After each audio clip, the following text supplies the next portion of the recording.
দেয়ালের যে লেখাগুলো যখনই দেখি অবাক লাগে, এত কথা কিভাবে এদের মনে আসলো। এদের পেছনে তো কোনো কবি নাই, কোনো সাহিত্যিক নাই, কোনো পণ্ডিত নাই যে কথাগুলো জোগাড় করে করে দেবে। কিন্তু সারা শহর ছড়িয়ে আছে, অন্যান্য শহরেও আছে। প্রতিটি কথা অত্যন্ত মূল্যবান, ছোট্ট কথা, ছোট্ট ছবি, অত্যন্ত মূল্যবান। আমি প্রথম দু একদিন দেখার পরে বললো যে এইগুলো তো কদিন পরে হারিয়ে যাবে। তাড়াতাড়ি যারা পরিচিত আছে তাদের বললাম এগুলো সব ছবি তুলে রাখো, এগুলো হারিয়ে যাবে।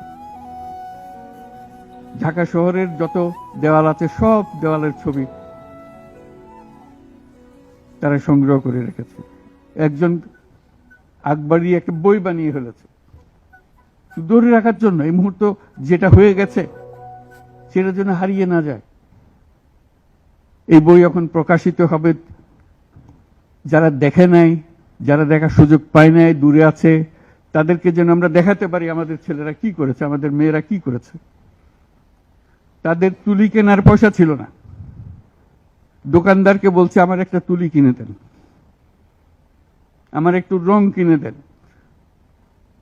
ওই তুলি দিয়ে রং দিয়ে তারা এগুলো বানিয়েছে।